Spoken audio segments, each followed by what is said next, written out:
প্রাণ ভিক্ষা চাইবেন কিনা সিদ্ধান্ত নিতে সময় চেয়েছেন কামারুজ্জামান। জানালেন তার আইনজীবীরা আজকের মধ্যেই ক্ষমা চাইতে হবে বললেন স্বরাষ্ট্র প্রতিমন্ত্রী। ফরিদপুরের ভাঙ্গায় দুর্ঘটনায় নিহত 25 জনের 7 জনের বাড়ি পটুয়াখালীতে। এতগুলো মানুষের মর্মান্তিক মৃত্যুতে শোকে স্তব্ধ এলাকাবাসী। গত 3 মাসে দেশে যা ঘটেছে সে অবস্থা কাটিয়ে উন্নয়নের ধারা অব্যাহত রাখা সম্ভব হবে বললেন প্রধানমন্ত্রী। বিদ্যুৎ ও জ্বালানি মন্ত্রণালয় পরিদর্শন। সিটি কর্পোরেশন নির্বাচন থেকে সরে দাঁড়ালেন ববি হাজ্জাজ, কবরী আব্দুস সালাম। এলাকায় এলাকায় গণসংযোগে ব্যস্ত প্রার্থীরা। এবং শুষ্ক মৌসুমে মরা তিস্তা হঠাৎ করেই ফিরে পেয়েছে প্রাণ। প্রতিটি সেচ ক্যানেল এখন পানিতে টইটুম্বুর। কৃষক, জেলে সবার মধ্যে স্বস্তি।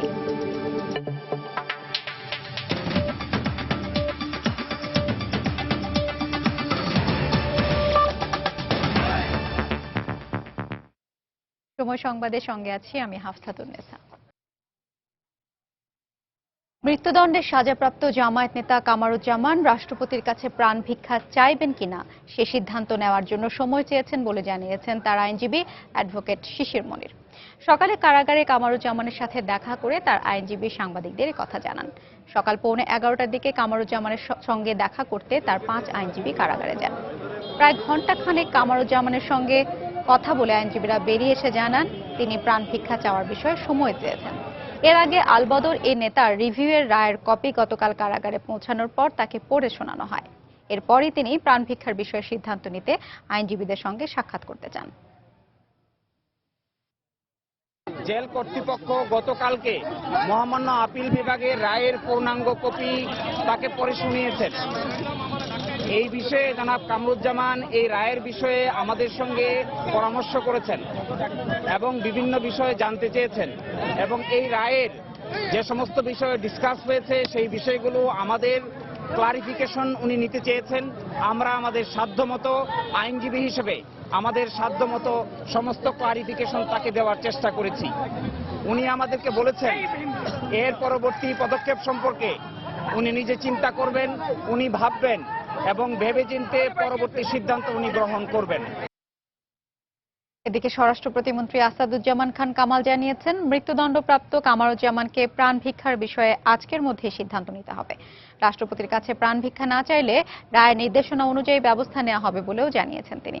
দুপুরে সচিবালয়ে সাংবাদিকদের তিনি কথা বলেন। সে যদি প্রাণ ভিক্ষা চায় তাহলে একটু সময় হতে লাগতে পারে যে পর্যন্ত, আর যদি প্রাণ ভিক্ষা না চায় তাহলে যে কোনো সময় হয়ে যেতে পারে। যদি তিনি পজিটিভ কিছু বলেন যে সময় চান তাহলে আমরা মহামান্য রাষ্ট্রপতির কাছে পাঠিয়ে দেব মানে তার আবেদনটি। আর যদি না চান তাহলে আমরা জেল কোড অনুযায়ী যা করার সেটি আমরা করব। সেটার জন্য আমাদের যে জেল ম্যাজিস্ট্রেট সাহেব তার কাছে কিছুক্ষণের মধ্যে যাবেন। ম্যাজিস্ট্রেটের কাছে যদি তিনি বলে দেন তাহলে তো হয়েই গেল, যাইতে চায় সেই অনুযায়ী ব্যবস্থা হবে। আর ম্যাজিস্ট্রেটের কাছে যদি আবার বলে যে আমাকে আরেক ঘন্টা সময় দেন তাহলে আমরা আরেক ঘন্টা সময় দেব। সময় তো একটা বেঁধে দেওয়াই আছে, কতক্ষণ সময় জেল কোড অনুযায়ী, তার বেশি তো উনি যেতে পারবেন না, সেই সময়ের বাইরে যেতে পারবেন না, কিন্তু ডিসিশনটা তাকে আজকেই নিতে হবে। এদিকে অ্যাটর্নি জেনারেল মাহবুবে আলম বলেছেন সরকারের সিদ্ধান্তই চূড়ান্ত, তবে প্রাণ ভিক্ষার আবেদন করার জন্য যতটা সময় প্রয়োজন তা দেওয়া উচিত। দুপুরে নিজ কার্যালয়ে তিনি সাংবাদিকদের কথা বলেন। যুদ্ধাপরাধীদের বিচার যেটা হচ্ছে সেটা হলো আমাদের বিশেষ একটা আইনে 1973 সনের আইনে, এবং এই আইনের একটি ধারায় উল্লেখ করা আছে এই দণ্ড কার্যকর করা হবে সরকারের নির্দেশে। কিন্তু যেহেতু এই বিশেষ আইনের ভিতরে উল্লেখ করা আছে যে সরকারি নির্দেশে এটা হবে, এবং যেহেতু এই কথাও এই আইনে বলা আছে যে অন্য আইনে যাই কিছু থাকুক না কেন এই আইনের ধারাগুলি বলবৎ থাকবে। উনি যদি বলেন যে মার্সি পিটিশন আমি করব আর তার জন্য 7 দিন আমাকে সময় দেওয়া হোক, এটা তো রিজনেবল হলো না। রিজনেবল সময় একটা লোক তার পিটিশনটা লেখার জন্য তার যতখানি সময় দরকার হয় ততখানি। এদিকে কামারুজ্জামানের ফাঁসির রায় কার্যকরে আর কোনো বাধা থাকার কথা নয় বলে মন্তব্য করেছেন পাবলিক প্রসিকিউটর হায়দার আলী। এদিকে সাবেক আইনমন্ত্রী সাংবাদিকদের জানিয়েছেন প্রাণ ভিক্ষার জন্য তাকে অতিরিক্ত সময় দিতে সরকার বাধ্য নয়, কয়েক ঘন্টা সময় যথেষ্ট। দুপুরে কামারুজ্জামানের প্রাণ ভিক্ষার বিষয়ে নিজ নিজ চেম্বারে সাংবাদিকদের এসব কথা জানান তারা। যখন ওনাকে জিজ্ঞেস করা হয়েছে that is the time to answer, ওই সময় ওনার উত্তর দেওয়াটা এই ব্যাপারে বাঞ্ছনীয় ছিল এবং এই উত্তরটা উনি না দিয়ে এটা না দেওয়াটাই আইনের বহির্ভূত হয়েছে। কোনো বাধ্যবাধকতা আছে বলে আমি মনে করি না। এখানে আইনজীবীদের সাথে পরামর্শ করা এটারও কোনো প্রয়োজন নেই। না, প্রাণভিক্ষা চাওয়ার কোনো সুযোগ নাই। যেই মুহূর্তে বলবে যে আপনি প্রাণভিক্ষা চাইবেন কিনা তাকে নিজে সিদ্ধান্ত নিতে হবে। এটা আইনজীবীর সাথে পরামর্শ করার বা কোনো অন্য কারোর সাথে পরামর্শ করার কোনো সুযোগ নাই। আমার মনে হয় যে উপযুক্ত পদক্ষেপ নেবে যাতে করে কোনো অবস্থাতে এটার বিলম্বিত না হয়। দর্শক, এই মুহূর্তে কেন্দ্রীয় কারাগারের সামনে আছেন আমাদের রিপোর্টার খান মোহাম্মদ রুমেল। আমরা এখন সরাসরি চলে যাচ্ছি সেখানে। রুমেল,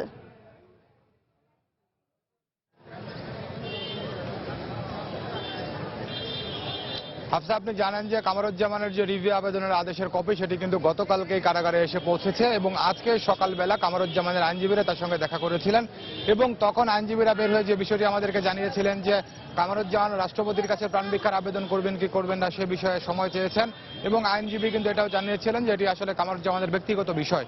তারা শুধুমাত্র এই মামলার যে প্রক্রিয়াগুলো ছিল সেগুলো শেষ হয়ে গেছে, তো এরপরে আর কোনো প্রক্রিয়া আছে কিনা কিংবা আইনিভাবে আর কি পদ্ধতি রয়েছে সেই বিষয়গুলো তাদের কাছ থেকে কামরুজ্জামান জানতে চেয়েছেন এবং তারা কামরুজ্জামানকে সেই বিষয়গুলো জানিয়েছেন।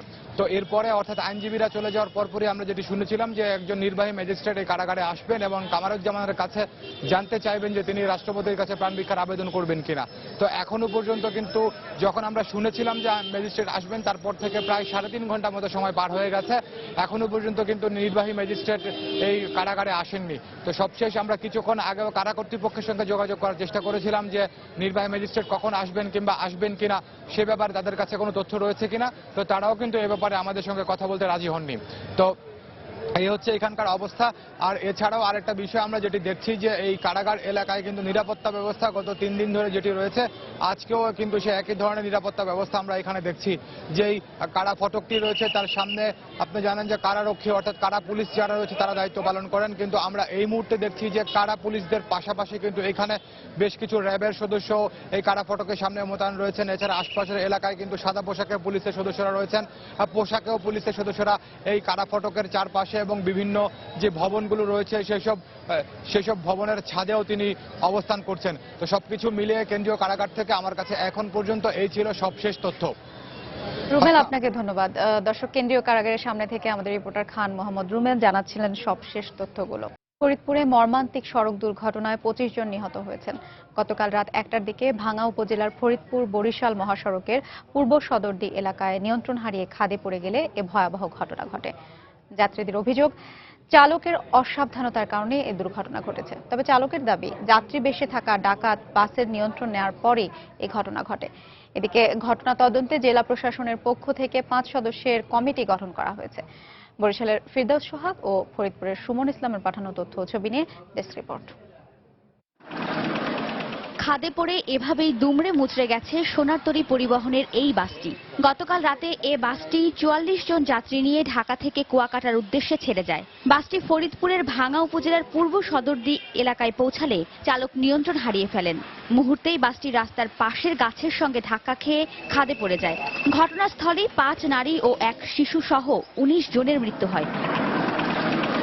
তাৎক্ষণিকভাবে আহত 25 জনকে উদ্ধার করে এলাকাবাসী ভাঙ্গা উপজেলা স্বাস্থ্য কমপ্লেক্সে ভর্তি করলে সেখানে আরও 3 জন মারা যান। পরে আহত 19 জনকে ফরিদপুর মেডিকেল কলেজ হাসপাতালে নেওয়া হলে সকালে 3 জনের মৃত্যু হয়।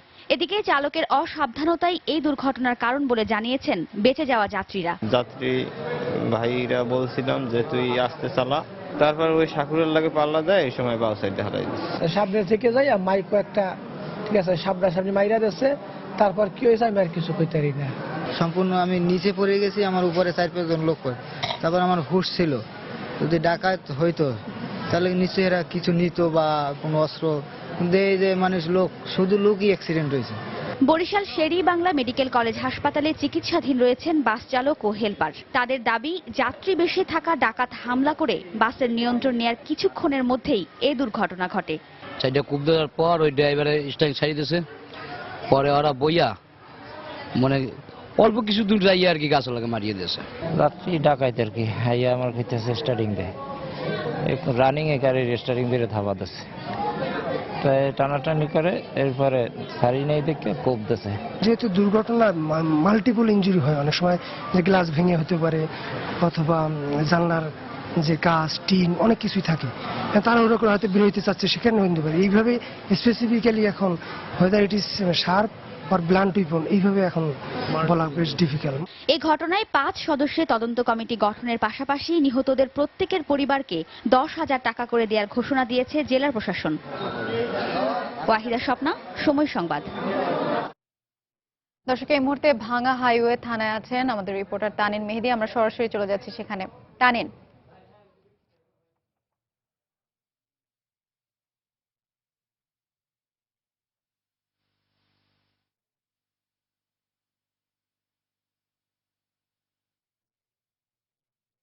কাছে হস্তান্তর করা হয়েছে এবং এই মুহূর্তে ভাঙ্গা হাইওয়ে থানা যে রয়েছে, হাইওয়ে থানার সামনে থেকে 19টি মরদেহ হস্তান্তর করা হয়েছে এবং সবশেষ আরো 2টি মরদেহ এই মুহূর্তে হাইওয়ে থানার সামনে রাখা হয়েছে এবং এর মধ্যে একজনের মরদেহ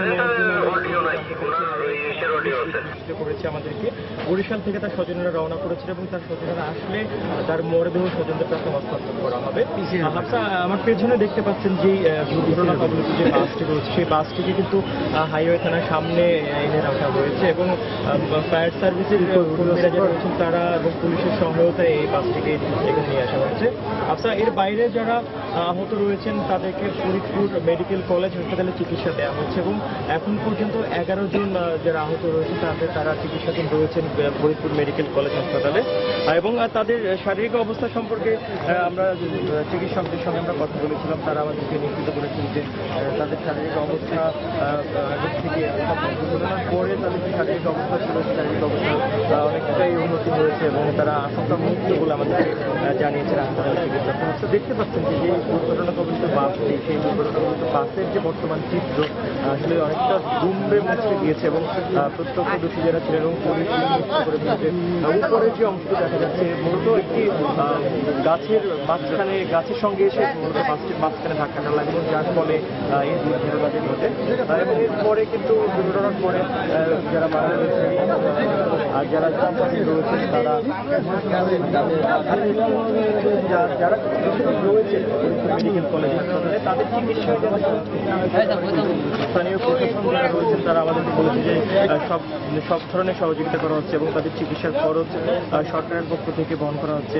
জেলা প্রশাসক, পুলিশ সুপার এবং হাসপাতাল কর্তৃপক্ষ তারা সরকারের দৃষ্টি রাখছেন যাতে করে যারা চিকিৎসাধীন রয়েছেন তাদের কোনো অসুবিধা না হয়। তো হাফসা, আসলে আমরা এখানে কথা বলেছিলাম যারা আসলে স্বজন হারানো স্বজনদেরকে যারা হারিয়েছেন, তো যেহেতু অধিকাংশের বাড়ি আসলে ভাঙ্গা পরিকল্পনা সে কারণে হয়তো বা তাদের 2-1 সদস্য স্বজনরা যারা এসেছেন তারা নিয়ে গিয়েছে। এখনকার মতো এই ছিল আমার কাছে থাকা সবশেষ খবর। হাফসা। তানিন মেহেদী, আপনাকে ধন্যবাদ। এদিকে মর্মান্তিক দুর্ঘটনায় নিহতদের মধ্যে 7 জনের বাড়ি পটুয়াখালীতে। নিহতদের খবর বাড়িতে পৌঁছালে কান্নায় ভেঙে পড়েন স্বজনরা। এই দুর্ঘটনার জন্য দায়ী ব্যক্তিদের শাস্তির দাবি জানান তারা।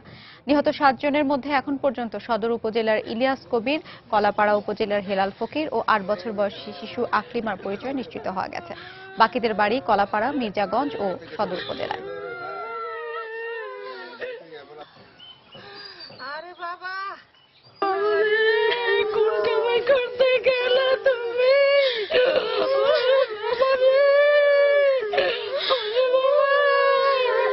আমার মাইয়ে কি কেঁদে রাখেন, আপনারা হেইডি একটু সান্ত্বনা দেন। আমার একটু নাতিয়েছে। চাচা গেল ঢাকা কাজ করতে, আইলো লাশ হইয়া, তারপর আমরা শুনলাম ফরিদপুর ওই জায়গায় গাড়ি অ্যাক্সিডেন্টে মারা গেছে। সময় সংবাদে আরো থাকছে। বঙ্গোপসাগরের কক্সবাজার উপকূলে জলদস্যুদের তাণ্ডব। 7 দিনে অর্ধশতাধিক মাছ ধরার ট্রলারে লুটপাট, নির্যাতনের শিকার জেলেরা।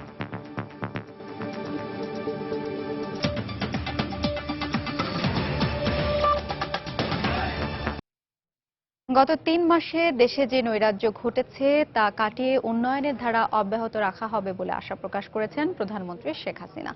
বিদ্যুৎ ও জ্বালানি ও খনিজ সম্পদ মন্ত্রণালয় পরিদর্শনে এসে তিনি একথা বলেন। এ সময় প্রধানমন্ত্রী আরও বলেন, বাংলাদেশের যে বিশাল সমুদ্র সীমা অর্জিত হয়েছে সেখানে গ্যাসের পাশাপাশি তেল পাওয়ারও সম্ভাবনা রয়েছে, আর এজন্য অনুসন্ধান কার্যক্রম আরও জোরালো করতে বিদ্যুৎ মন্ত্রণালয়কে নির্দেশনা দেন তিনি।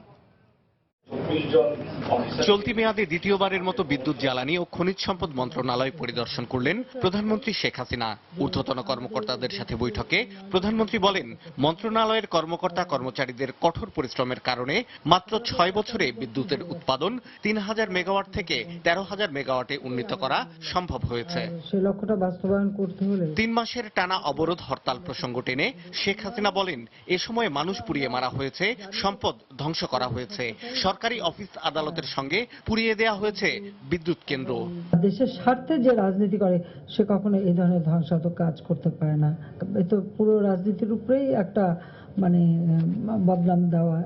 কিন্তু আমাদের দুর্ভাগ্য যে বাংলাদেশে প্রায় 3 মাস ধরে এই ধরনের ঘটনা ঘটে গেছে। যা হোক, আমরা আশা করি যে এই অবস্থা থেকে আমরা উত্তরণ ঘটিয়ে আমাদের উন্নয়নের অগ্রযাত্রা অব্যাহত রাখতে পারবো।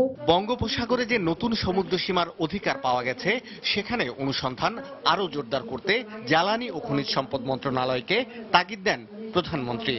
আমরা আশা করি যে আমরা বাংলাদেশে যেমন গ্যাস পাচ্ছি, আমরা হয়তো তেলও পাবো, কিন্তু সেগুলি সার্ভে করা, সেগুলি উত্তোলনের ব্যবস্থা করা, সেগুলি আমাদের করতে হবে। এই বিষয়টার দিকে আমাদের আর একটু যত্নবান হতে হবে, আর একটু নজর দিতে হবে যে আমাদের সমুদ্র বিজয়ের পরে গ্যাস ব্লকগুলি আগে এগুলি নিয়ে একটু ছিল যে আমাদের নিরবিচ্ছিন্নভাবে বাংলাদেশের ভাগে কতটুকু এটা নির্দিষ্ট ছিল না, এখন সেটা নির্দিষ্ট হবার সুযোগ হয়ে গেছে। বৈঠকে গ্রাম পর্যায়ে বিদ্যুৎ সরবরাহ বাড়াতে সংশ্লিষ্টদের পরামর্শ দেন প্রধানমন্ত্রী।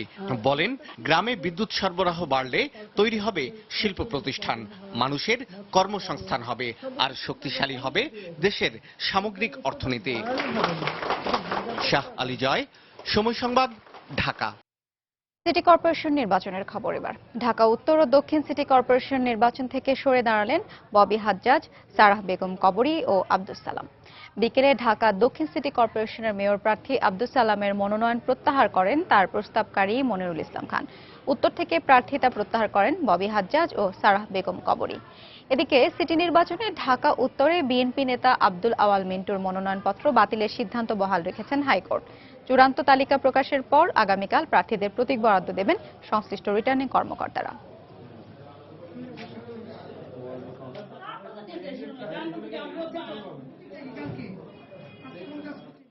মাননীয় প্রধানমন্ত্রী, উনি দেশ চালান, ওনার প্রজ্ঞা, ওনার মেধা আমার চাইতে শত শত গুণ বেশি।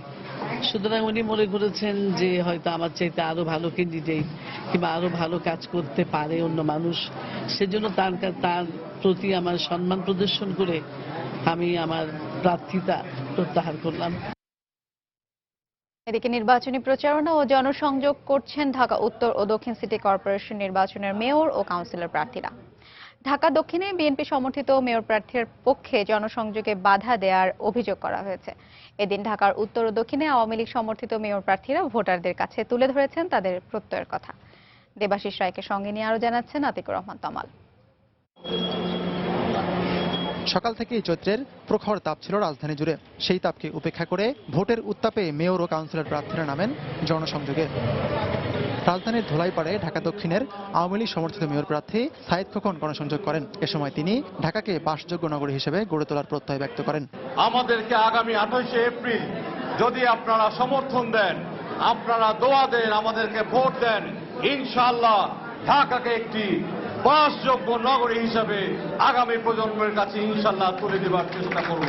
অন্যদিকে রাজারবাগ এলাকায় বিএনপি সমর্থিত মেয়র প্রার্থী মির্জা আব্বাসের পক্ষে জনসংযোগ করেন তার স্ত্রী আফরোজা আব্বাস। এ সময় তিনি অভিযোগ করেন প্রচারণার ক্ষেত্রে সমান সুযোগ নিশ্চিত হচ্ছে না। এখনো কিন্তু সরকার একটা ভীতিকর পরিবেশ সৃষ্টি করে রেখেছে। কারণ কালকে যে আমরা ক্যাম্পেইনে বের হয়েছিলাম প্রচুর সাড়া পেয়েছি, মানে চিন্তা করা যায় না। কিন্তু আমার ক্যাম্পেইন শেষ হওয়ার পর ওখান থেকে যখন চলে আসি তখন কিন্তু আমাদের কয়েকটা ছেলেকে ধরে নিয়ে গেছে এবং ছাত্রলীগের ছেলেরা আমাদের ছাত্র দলের ছেলেদের হামলা করেছে।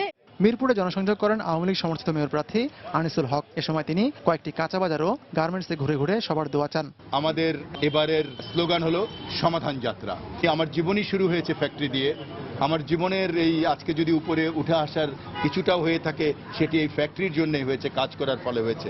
সুতরাং খুব ভালো লেগেছে আজকে এখানে এসে, শ্রমিকদের সঙ্গে কথা বলেছি এবং দেখেছি যে শ্রমিকরা অনেক খুশি। অন্যদিকে বিকেলে কামরাঙ্গীরচরে ঢাকা দক্ষিণের জাতীয় পার্টি সমর্থিত প্রার্থী সাইফুদ্দিন আহমেদ মিলন ব্যস্ত ছিলেন জনসংযোগে। এছাড়া কাউন্সিলর প্রার্থীরা নিজ নিজ নির্বাচনী এলাকায় ঘুরে ভোট চেয়েছেন নগরবাসীর কাছে, দিয়েছেন উন্নয়নের নানা আশ্বাস। আতিকুর রহমান তমাল, সময় সংবাদ, ঢাকা। এদিকে চট্টগ্রামে আওয়ামী লীগ সমর্থিত মেয়র প্রার্থী আজম নাসির উদ্দিন আজও নির্বাচনী প্রচারণা চালাচ্ছেন। সকাল থেকেই শহরের বাইরে সিটি কর্পোরেশনের আওতাধীন বিভিন্ন এলাকায় নির্বাচনী প্রচারণায় অংশ নেন তিনি। জালালাবাদ, ফতেহাবাদ, ছড়ারকুল, চৌধুরীহাট সহ বিভিন্ন এলাকায় নির্বাচনী প্রচারণা এবং পথসভা করেন আজম নাসির। এ সময় তিনি বলেন, নগরীর বাইরে হওয়ায় এসব এলাকার বাসিন্দারা নাগরিক সুযোগ সুবিধা থেকে বঞ্চিত।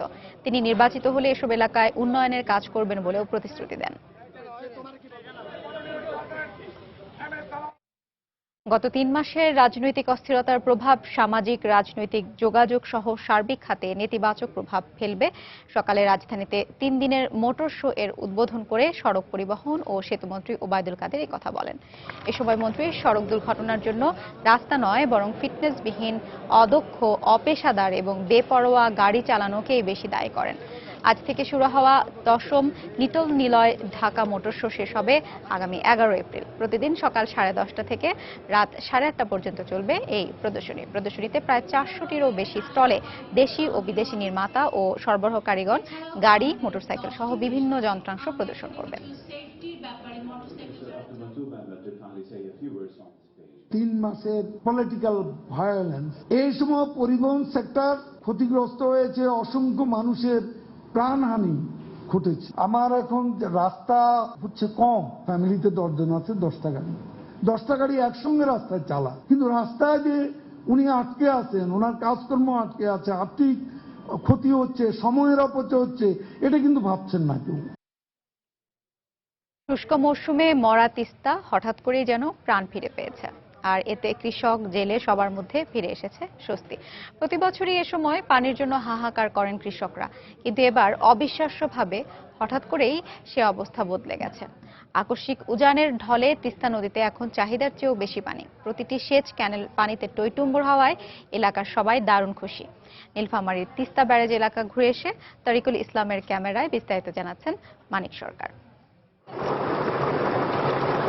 গত শনিবার রাত থেকে হঠাৎ করে ভারতীয় উজানের ঢল বৃদ্ধি পায়। নীলফামারীর ডালিয়া এবং লালমনিরহাটের হাতীবান্ধায় সেচ প্রকল্প তিস্তা ব্যারেজ এলাকায় চাহিদার চেয়েও এখন অনেক বেশি পানি সরবরাহ হচ্ছে। এতে এলাকার কৃষকরা আনন্দে আত্মহারা। মমতা বন্দ্যোপাধ্যায় তিনি আশ্বস্ত করেছিলেন আমাদেরকে যে তিস্তা পানি চুক্তি সম্বন্ধে, তো উনি দেশে ফিরে যাওয়ার পর থেকে আমরা তার সুফল পাওয়া শুরু করছি। পানি পাওয়া যাচ্ছে, মাছ আছে, মাছও পাওয়া যায়, সব দিকে পাওয়া যায়। মাছ চাষ পাইতেছি, এখন অন্য কাজও চলছে, আমাদের ক্ষেত খোলার কাজ চলছে এখন। সেচ নির্ভর এই বড় মৌসুমে কদিন আগেও পানির জন্য যেসব কৃষককে চিলচাতকের মতো হাঁসফাঁস করতে দেখা গেছে, আজ এই বাড়তি পানি পেয়ে তাদের ক্ষেতের ফসলের মতোই হৃদয় যেন সিক্ত এখন। প্রতি বছর শুষ্ক মৌসুমের শুরু থেকেই তিস্তার পানি প্রবাহ একেবারেই শূন্যের কোঠায় নেমে আসে। চৈত্রের এই সময়টায় যেখানে কম করে হলেও 1000 থেকে 1200 কিউসেক পানি মজুদ থাকার কথা, সেখানে কয়েকদিন আগেও পানির প্রবাহ ছিল 1.5 থেকে 200 কিউসেক। এ পরিমাণ পানি ব্যারেজ এলাকার কৃষকদের সরবরাহ দিতেই হিমশিম খেত পাউবো। এ সময় কৃষকদের ব্যবহার করতে হয় শ্যালো মেশিন আর পাওয়ার পাম্প। এতে উৎপাদন খরচও বেড়ে যায় অনেক বেশি। এখন আমাদের 480 টাকা করে একর মানে দেওয়া লাগে পানি রান বোর্ডে। আগে তো আমাদের 1500-2000 টাকা শ্যালো মেশিনে খরচ হইতো। এইদিকে আমরা পানি পাচ্ছি, আমার কৃষকের খুব উপকার হয়েছে। পানি পাইছি, মোটামুটি ভালো পাইছি। এই মতন পানি পাইলে তো কোনো সমস্যা হইবে না। পানি এখন পাচ্ছি, আমাদের খুব ভালো আবাদ হচ্ছে, এখন খুব সুবিধা হয়েছে আমাদের। বর্তমানে তিস্তা ব্যারেজের এই পানি এখন সেচ কমান্ড এলাকার কাঙ্ক্ষিত লক্ষ্যমাত্রা 28,500 হেক্টর ছাড়িয়ে 55,000 হেক্টর জমিতে সেচ সুবিধা দিচ্ছে। এই পরিমাণ পানি থাকলে আপনার ইনিশিয়ালি 50,000 থেকে 55,000 হেক্টর খরিফ ওয়ানে ইরিগেশন দেওয়া সম্ভব হবে। যদি পানি প্রবাহ আরো বাড়ে তাহলে আরো বেশি ইরিগেশন দেওয়া যাবে। 1990 সালে তিস্তা ব্যারেজ প্রকল্পের যাত্রা শুরু। রংপুর, দিনাজপুর ও নীলফামারী জেলার 65,000 হেক্টর জমিতে সেচ সুবিধা দেওয়ার কথা থাকলেও দীর্ঘদিন ধরে পানির অভাবে লক্ষ্যমাত্রার অর্ধেকও অর্জন সম্ভব হয়নি। মানিক সরকার, সময় সংবাদ, রংপুর। আর্থিক খাতে আরও স্বচ্ছতা ও জবাবদিহিতা নিশ্চিত করতে সরকারি ব্যাংক ও আর্থিক প্রতিষ্ঠানের সঙ্গে চুক্তি করেছে অর্থ মন্ত্রণালয়। দুপুরে সচিবালয়ে 14টি ব্যাংক ও আর্থিক প্রতিষ্ঠানের প্রতিনিধি এই চুক্তি স্বাক্ষর করেন। এ সময় অর্থমন্ত্রী আবুল মাল আব্দুল মুহিত বলেন, এই চুক্তির মাধ্যমে বাৎসরিক হিসাব, ঋণ, আয় ব্যয় হিসেবে আরও স্বচ্ছতা আসবে। নতুন এ চুক্তির মাধ্যমে তদারকির মাধ্যমে ঋণ খেলাপি কমে আসবে বলে মনে করেন তিনি। সরকারি ব্যাংক ও আর্থিক প্রতিষ্ঠানগুলোকে দায়বদ্ধতা আরও শক্তিশালী করতে অর্থ মন্ত্রণালয় এ ধরনের চুক্তির উদ্যোগ নিয়েছে বলে জানান অর্থমন্ত্রী। দেশে দিন দিনই জনপ্রিয় হচ্ছে মোবাইল ব্যাংকিং সেবা, বাড়ছে ব্যবসার প্রসারও। প্রতিদিন এ মাধ্যমে লেনদেন হচ্ছে গড়ে প্রায় 400 কোটি টাকা। বিশেষ করে গত কয়েক মাসের রাজনৈতিক অস্থিরতার মধ্যে অনেক গ্রাহকই অর্থ লেনদেনের নিরাপদ মাধ্যম হিসেবেই বেছে নিয়েছেন মোবাইল ব্যাংকিংকে। বিস্তারিত ইমতিয়াজ আহমেদের রিপোর্টে। 2011 সালে মোবাইল ফোনের মাধ্যমে দেশে শুরু হয় মোবাইল ব্যাংকিং নামে এক নতুন সেবা। মাত্র কয়েক বছরে যা ব্যাপক জনপ্রিয়তা পায় সারা দেশে। আর এ মুহূর্তে দেশের মোট জনসংখ্যার প্রায় 15%ই টাকা পাঠানোর নির্ভরযোগ্য পথ হিসেবে বেছে নিয়েছেন মোবাইল ব্যাংকিংকে। টাকাটা এই সময় রাখলে নিজের জীবনের যেমন নিরাপত্তা নাই, তারপরও টাকাটা যদি আমি বাড়ি পর্যন্ত পৌঁছাবো এটারও কোনো নিরাপত্তা নেই। আর আমি এখানে মোবাইল ব্যাংকিং করার মাধ্যমে আমি টাকাটা দিলাম, সেও আমার ঘরে টাকাটা পৌঁছে যাবে। তবে রাজনৈতিক অস্থিরতার কারণে অন্য সময়ের তুলনায় গত 3 মাসে মোবাইল ব্যাংকিং ব্যবহার করে টাকা পাঠানোর পরিমাণ অনেক বেশি বেড়ে গেছে বলে জানালেন মোবাইল ব্যাংকিং এর এই এজেন্ট। ব্যাংকিং খাত থেকে মানুষ এখন মোবাইল ট্রানজাকশনটা বেশি ভালো করে। যারা ব্যবসা করতেছে তারা করতেছে, যারা চাকরি করতেছে তারা পাঠাচ্ছে, সবাই করতেছে মোটামুটি। অ্যাকাউন্টে তারা ভরে রাখতেছে, যখন সুযোগ পাইতেছে তখন তারা পাঠিয়ে দিতেছে। হাতে নিয়ে যাওয়া, দেশের বাড়িতে দিয়ে আসার থেকে মোবাইল ব্যাংকিং এর মাধ্যমে তারা টাকা পাঠাইতেছে, যার কারণে তাদের সুবিধা হইতেছে। বাংলাদেশ ব্যাংকের তথ্য মতে 2014 ডিসেম্বরে মোবাইল ব্যাংকিং এর মাধ্যমে প্রায় 10,483 কোটি টাকা লেনদেন হয়েছে। এক মাসের ব্যবধানে 8.15% বেড়ে চলতি বছরের জানুয়ারিতে লেনদেন হয় 11,337 কোটি টাকা। ফেব্রুয়ারিতেও প্রায় 11,000 কোটি টাকা লেনদেন হয়েছে।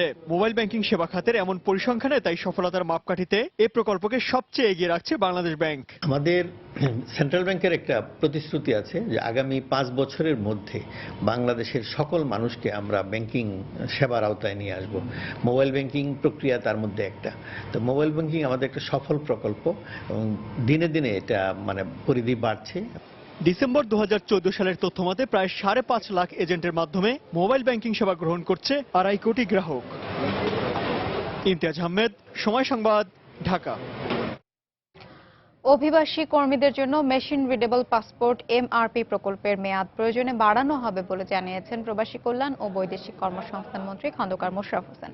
দুপুরে প্রবাসী কল্যাণ ভবনে অভিবাসী কর্মীদের MRP প্রদান সংক্রান্ত উপদেষ্টা কমিটির বৈঠক শেষে সাংবাদিকদের তিনি একথা জানান। এ সময় তিনি বলেন, 24 নভেম্বরের মধ্যে কেউ মেশিন রিডেবল পাসপোর্ট সংগ্রহ না করলে তাকে অবৈধ হিসেবে গণ্য করা হবে।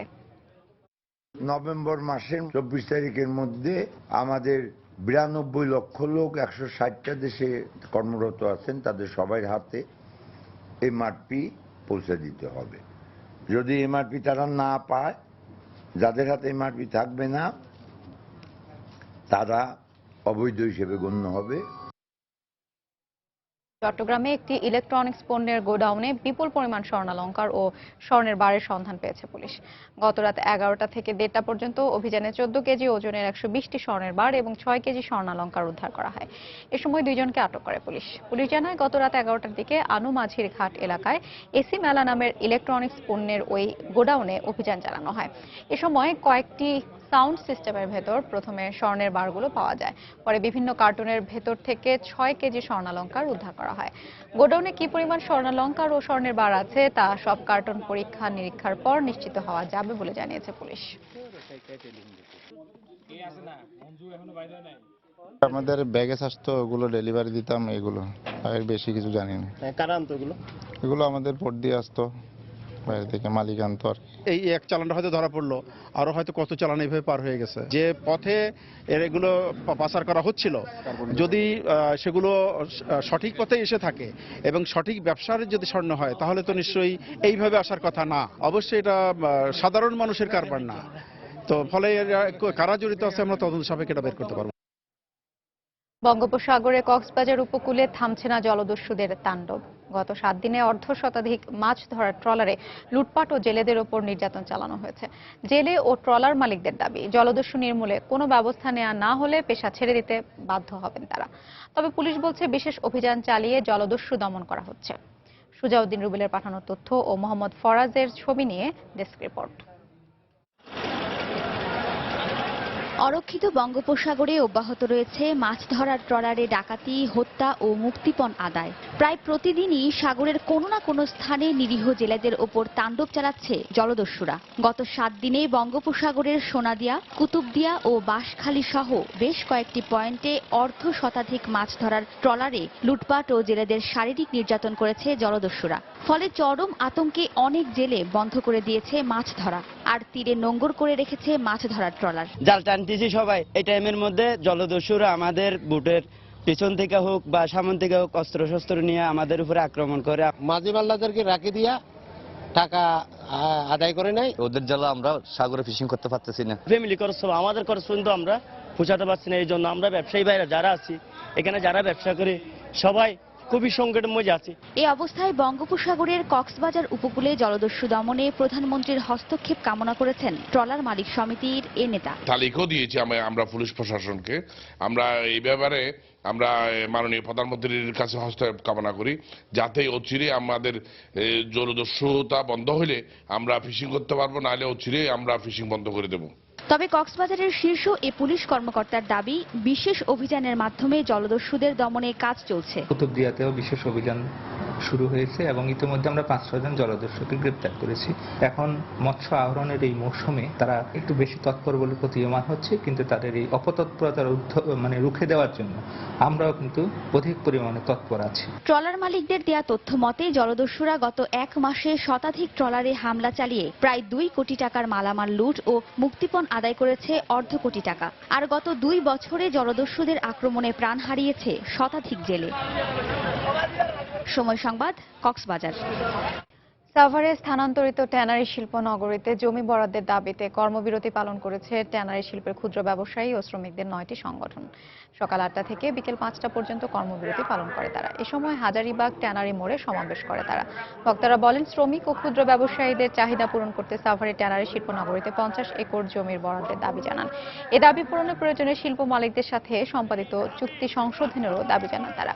এ সময় মালিকদের সংগঠন ট্যানার্স অ্যাসোসিয়েশন অব বাংলাদেশ এবং স্থানীয় সংসদ সদস্য ফজলে নূর তাপস একাত্মতা জানান। আমলাতান্ত্রিক জটিলতার কারণে বিসিক এবং শিল্প মন্ত্রণালয়ের দায়িত্ববান লোকেরাও সেই দায়িত্ব তারা পালন করেন নাই। যেই সমস্ত ট্যানারি মালিকের উপরে আমরা বিশ্বাস এবং আস্থা স্থাপন করেছিলাম, যারা বারবার আমাদেরকে আশ্বস্ত করেছে শ্রমিকের বাসস্থান হবে, মেডিকেল হবে, সবার পুনর্বাসন হবে, আমরা দুঃখের সাথে লক্ষ্য করছি বড় বড় প্লট দিয়ে আপনাদের অট্টালিকা তৈরি হচ্ছে, অথচ আমাদের কথা কেউ আপনারা ভাবলেন না। দেশের বাইরের খবর, ইয়েমেনে হাউথি বিদ্রোহীদের দমনে আন্তর্জাতিক জোটের বিমান হামলায় একটি স্কুলের কমপক্ষে 6 জন শিশু নিহত হয়েছে বলে খবর পাওয়া গেছে। এই অবস্থায় দেশটিতে মানবিক পরিস্থিতি চরম সংকটের মুখে পড়েছে বলে জানায় জাতিসংঘ। এদিকে ইয়েমেনে আরব জোটের সাথে সামরিক অভিযানে অংশ নেবে না বলে জানিয়েছে পাকিস্তান। অন্যদিকে যুদ্ধ বন্ধ করে দেশটিতে ঐক্যমত্যের সরকার গঠনে আলোচনার বিষয়ে উদ্যোগ নিচ্ছে ইরান। তবে হাউথিদের মদদ দিতে তেহরান এডেন উপসাগরে 2টি যুদ্ধবিমান পাঠানোর সিদ্ধান্ত নিয়েছে অভিযোগ করে ওয়াশিংটন জানিয়েছে, কোনোভাবেই ইরানের ওই ঔদ্ধত্য মেনে নেবে না মার্কিন প্রশাসন। বুধবার ইয়েমেনের বন্দরনগরী এডেনে হাউথি বিদ্রোহী ও প্রেসিডেন্ট হাদি সমর্থকদের মধ্যে তীব্র সংঘর্ষ হয়। এই অবস্থায় নৌপথে সেখানে পৌঁছেছে রেড ক্রসের চিকিৎসক বাহিনী। আন্তর্জাতিক সাহায্য সংস্থাটির এক মুখপাত্র গণমাধ্যমকে জানায়, এককালের শান্তিপূর্ণ এডেন এখন মানব সৃষ্ট দুর্যোগে পুরোপুরি বিধ্বস্ত। একই বক্তব্য জাতিসংঘেরও। দেশটিতে যুদ্ধের কারণে মানবিক পরিস্থিতির চরম অবমাননা হচ্ছে বলে জানায় সংস্থাটি। আমরা সব পক্ষকে আহ্বান করছি নাগরিক অধিকার ও আন্তর্জাতিক আইনের প্রতি শ্রদ্ধাশীল হতে। আমাদের অনুরোধ, যারা সেখানে মানবিক ত্রাণ পাঠাচ্ছে তাদের সহায়তা করুন। এই অবস্থায় দেশটিতে হাউথি বিদ্রোহীদের দমনে সৌদি জোটের বিমান হামলা অব্যাহত রয়েছে। বুধবার রাজধানী সানায় আবাসিক একটি এলাকায় চালানো হামলায় 6 জন শিশু নিহত হয় বলে জানায় গণমাধ্যম। এদিকে চলতি সপ্তাহে আরব জোটের পক্ষ থেকে পাকিস্তানের কাছে যুদ্ধবিমান সহ সামরিক সহযোগিতার আহ্বান প্রত্যাখ্যান করেছে দেশটির প্রতিনিধিরা। বিষয়টি নিয়ে সোমবার থেকে শুরু হওয়া পার্লামেন্ট বিতর্কের শেষ দিনে তারা জানায়, তৃতীয় বিশ্বের একটি স্বাধীন মুসলিম দেশে গৃহযুদ্ধে জড়াতে চায় না পাকিস্তান। ইয়েমেন একটি স্বাধীন সার্বভৌম দেশ, যেখানে হামলা চালিয়ে দেশটির সাধারণ মানুষকে বিপদে ফেলছে সৌদি জোট। তারা আবার আরেকটি স্বাধীন মুসলিম দেশ হিসেবে যুদ্ধের আমন্ত্রণ জানাচ্ছে আমাদের। এমন অদ্ভুত দাবি কোনোভাবেই মেনে নেওয়া সম্ভব নয়।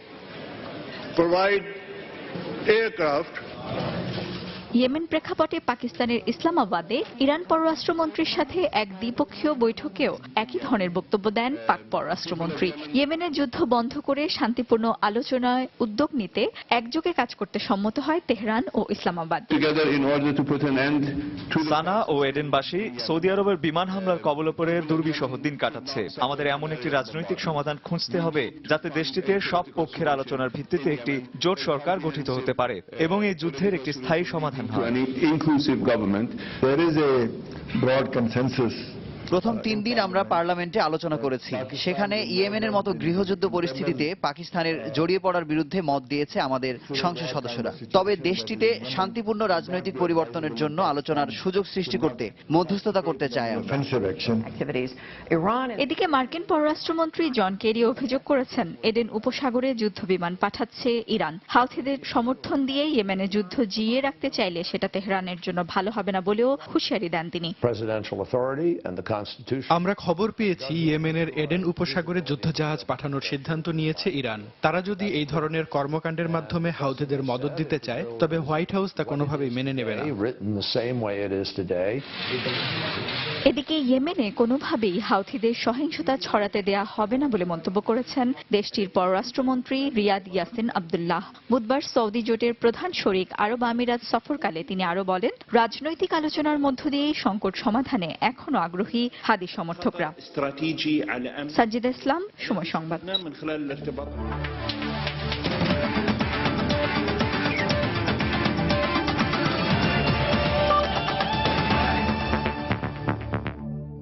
লিগের দ্বিতীয় ম্যাচে সাবেক চ্যাম্পিয়ন চেন্নাই সুপার কিংসের মুখোমুখি হবে দিল্লি ডেয়ারডেভিলস। চেন্নাইয়ের চেন্নাস্বামী স্টেডিয়ামে ম্যাচটি শুরু হবে আজ বাংলাদেশ সময় রাত 8:30টায়। পরিসংখ্যান ও কাগজে কলমে শক্তিশালী 4 বার আইপিএল এর শিরোপা ঘরে তোলা চেন্নাই সুপার কিংস। বিশ্বকাপ জয়ী অধিনায়ক ধোনির নেতৃত্বে চেন্নাইয়ের রয়েছে ম্যাককালাম, ইরফান পাঠান, মাইক হাসি ও ডোয়াইন ব্রাভোর মতো তারকা ক্রিকেটার। তবে ম্যাচ গড়াপেটার অভিযোগে সদ্যই নিষিদ্ধ হয়েছে দলটির কর্ণধার, যা প্রভাব ফেলতে পারে মাঠের পারফরম্যান্সে। অন্যদিকে গেল বছর তলানির দল দিল্লি ডেয়ারডেভিলস দলে টেনেছে আসরের সবচেয়ে দামি খেলোয়াড় যুবরাজ সিংকে। এছাড়াও বেশ ব্যয়বহুল এই দলে রয়েছে জেপি ডুমেনি, অ্যাঞ্জেলো ম্যাথিউস, ইমরান তাহির ও ডি ককের মতো তারকা ক্রিকেটার। তাই লড়াই হবে শ্রেষ্ঠত্বের।